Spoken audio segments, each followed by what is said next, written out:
to that stat about the actively involved parent being so critical for the child's outcome, there's so much focus on the outcome of the child and not much about the well-being of the parent. And I know that in my journey, I've found myself at a place of caregiver burnout a couple of times, and that can't be good for my kids either.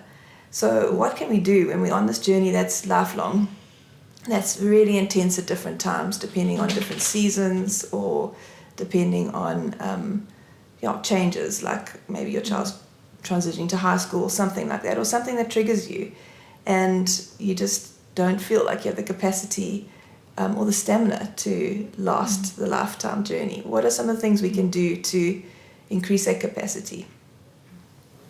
You know, it's a lot of pressure for a parent to be told that outcome is based on your active involvement. That's a huge burden to carry, and that can be something that is in the back of your mind all of the time. That idea of it all depends on me. I have to be okay all of the time. I've got to have it all together and all the answers. And I've got to be this person who's front and center all of the time. That's a huge amount of pressure. And in all of that, it's very easy to lose yourself and for your identity to be 100% consumed, and for you to see yourself and be seen by others as it's all up to you. The burden of care is on you. You're the caregiver. You have to make sure everything's okay all of the time, including yourself. That's just not possible. We have to be careful of not having our identities completely consumed by that role. Because yes, you are the parent of a deaf child. We can't dispute that. But you are also so many other things. You are also a mum. You are also a wife. You are also a sister or a brother. You are also someone with your own individual personality, with your own hopes, dreams, aspirations, hobbies, interests. You are also someone who has your own group of friends, your own personality, your own unique quirks. You are all of that also. You are not just the parent of a deaf child. And often we lose sight of that. We have to give ourselves permission to be the individual that we are also, and not to feel bad about that. In that way, we also have to give ourselves time and space to realize and to enjoy the things that we do enjoy that are unique to us, because that enables us to grow resilience, to guard against.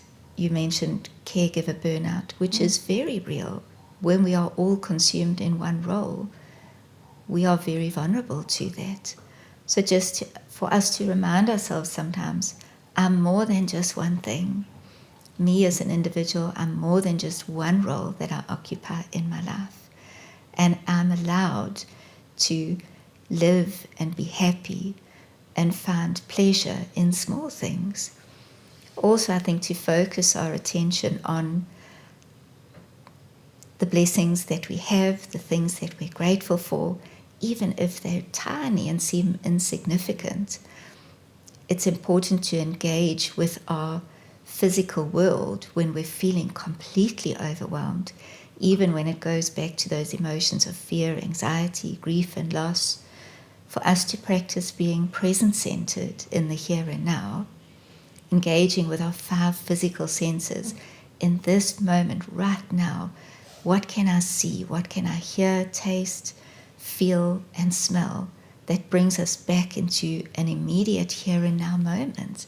Take time to look around, to notice the physical world, to walk on the grass barefoot, to feel what that's like, to name things in your present that you can hear. We often become consumed with just getting through day to day, doing what we need to do in quite a mechanical way every moment of the day. being rushed around appointments, time, schedules, to just take a few minutes to stop, to just enjoy a moment for what it is, to create those moments for ourselves, to know that sometimes it's not just a want, it's a necessity. We've got to take time to care for ourselves, and it's okay to. We don't need to feel guilty because we're not doing anything wrong. If we want to sit and have a cup of tea with a friend and talk about something else completely unrelated to our current reality. So that's really important. I think also just to know when you're reaching a point of feeling tired, feeling burnt out. You know, our bodies have an amazing way of letting us know in how we feel physically, in terms of our behavior, in terms of our thoughts and our emotions, to take time, even on a daily basis, just to check in with yourself. How am I doing? You know, am I finding the balance? Am I managing to? How am I really feeling? What do I need for me? It's important to know how you're feeling, to be able to check in with yourself, to look for those small moments of pleasure, to practice gratitude, to focus on the positive. And sometimes that's hard, and it takes a lot in us with everything else that's going wrong in our lives. You know, we tend to focus on all of that. The good and the bad is always available. Sometimes we need to just change our focus and get ourselves to see, wow, okay, what's really good in this moment right now.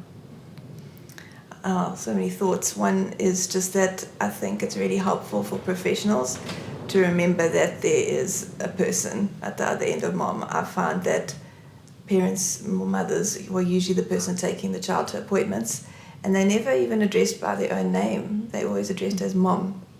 And that already strips part of your identity away. And so I think professionals working with families could do something as simple as noting what the mother's name is and call her by their name, and asking them how they are, giving them a few minutes in the beginning of a consultation to be them, because you're right, it is completely, you get totally caught up in the million appointments and things that you're supposed to be doing, and you completely lose yourself. And it is important that other people in your space are aware of that as much as we are in reflecting and asking ourselves those questions. I also think something that I've learned to do, and having spoken to other families, realize that it's important, is just the way we frame different things. So certainly, as we've discussed earlier, there are loads of losses, and some of them are very peripheral. It might be the loss of a career because you had to put everything down and focus on your child's development. It might be the loss of a relationship. There's so many losses. But I've also realized that there are so many gains, and the gains might be in your child. There's just the one thing I love about the space of disability, there's so many opportunities to celebrate. There's so many wins, because every little thing is a win. And also just like the different people that you meet. You might lose people in your immediate space, people that don't know how to manage your difficulties, your grief, just something that's as unfamiliar for you as it is for them, and that's disability. But you meet amazing people. It might be an audiologist who will have a lifelong journey with you. It might be a child's teacher. It just might be someone random that you meet that has some insight. I've also thought that typical families take communication for granted. They assume that because they talk to each other, they're communicating and they understand each other.